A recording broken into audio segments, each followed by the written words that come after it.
Arrancamos este análisis como si abriéramos el primer capítulo de un libro fascinante. Hoy vamos a explorar la narrativa de cómo la electricidad en estado puro hace un viaje alucinante hasta convertirse en datos complejos, gráficos impresionantes y procesos lógicos. Todo esto ocurre dentro de una arquitectura que, muchas veces damos por sentada, pero que es una auténtica maravilla. Así que encendemos motores y vamos a ver qué hace que la tecnología cobre vida de verdad.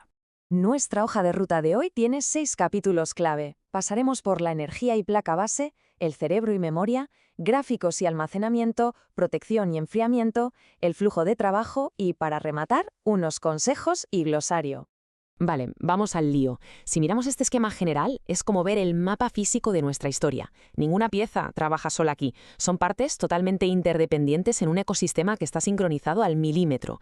Entender este mapa es fundamental, porque cada componente que vamos a ir desgranando ocupa un lugar súper específico en esta pedazo de red tecnológica.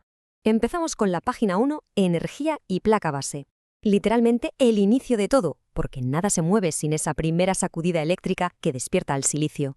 Toda gran historia tiene un origen, y la nuestra arranca en la fuente de poder o fuente de alimentación. Pensad que la electricidad que sale del enchufe de la pared es cruda, muy caótica. La magia empieza justo aquí, al convertir esa electricidad inestable en un flujo de energía puro y superestable.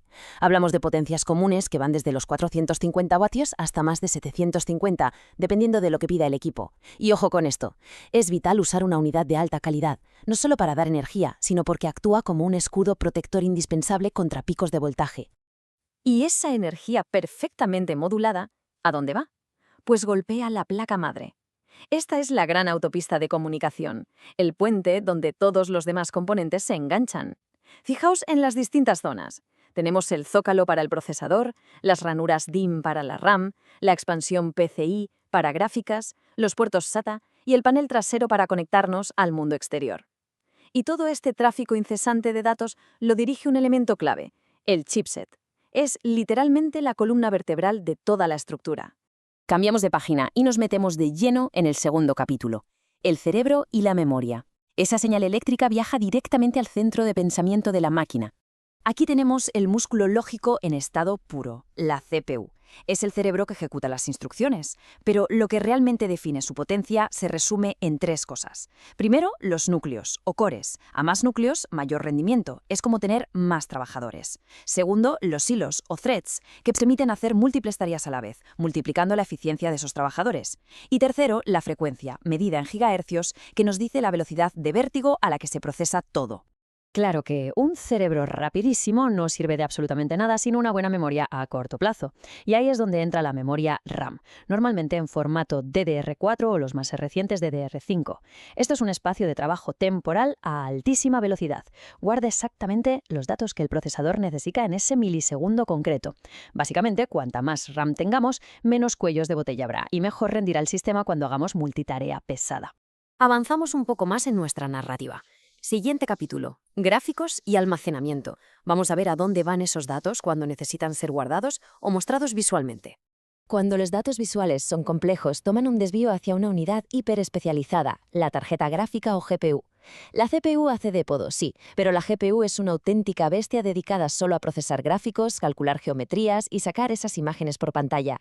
Hoy en día es indispensable no solo para jugar a tope, sino para edición de vídeo profesional, diseño 3D y de forma muy interesante para acelerar procesos de inteligencia artificial y deep learning. Y al final de esta autopista llegamos a la bóveda, el almacenamiento. Aquí hay un contraste clarísimo entre dos mundos. Por un lado tenemos la unidad de estado sólido, el SSD, que usa memoria flash. Esto lo hace excepcionalmente rápido y totalmente silencioso. Por el otro lado tenemos el clásico disco duro mecánico, el HDD, y aunque es más lento porque tiene partes móviles, sigue siendo mucho más barato y te da capacidades masivas. Así que siempre es esa eterna decisión, velocidad punta frente a espacio total de almacenamiento. Pasamos de página hacia un tema absolutamente crucial, protección y enfriamiento. Procesar a la velocidad de la luz genera un subproducto peligroso, y ese es el calor. Trabajar con esa intensidad eléctrica dispara la temperatura, y si no queremos que las vías microscópicas colapsen, hay que gestionarlo. Tenemos 2 enfoques. El clásico disipador por aire, que es económico y súper eficiente para la inmensa mayoría de equipos, pero si nos vamos a sistemas de alto rendimiento, ahí entra la refrigeración líquida todo en uno, o I/O. Nos da una transferencia de calor muchísimo mejor y además hace menos ruido, garantizando que el equipo rinda a tope sin llegar a fundirse. Y claro, todo este ecosistema tiene que vivir en alguna parte, el gabinete o la caja. No penséis que es solo por estética o para que no coja polvo. Una buena caja actúa como un túnel de viento meticulosamente diseñado. Hay que tener muy en cuenta el flujo de aire interno, el tamaño y que todo sea compatible. El objetivo es que la corriente de aire fresco pase de forma continua para refrigerar los disipadores sin parar. Y llegamos al clímax de nuestra historia, el flujo de trabajo. Ahora que conocemos a todos los personajes, vamos a ver cómo interactúan en una sola escena. Esta es la gran pregunta. Tenemos islas aisladas de energía, de memoria, de gráficos, pero ¿cómo se comunican físicamente para convertirse en una única máquina superveloz?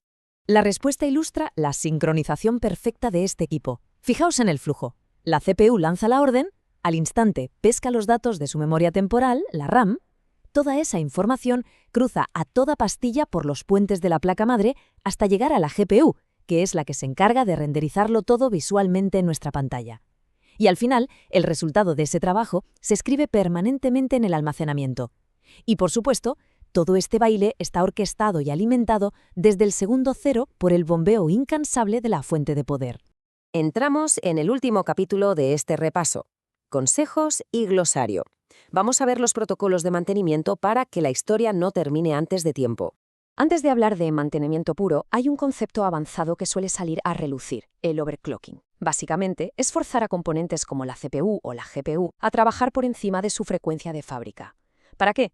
Pues para empujar los límites y sacar más rendimiento puro. Pero ojo, cuidado con esto. Hacer overclocking inyecta pulsos de datos más rápidos y dispara exponencialmente los riesgos de sobrecalentamiento y de inestabilidad del sistema, así que siempre con mucha precaución.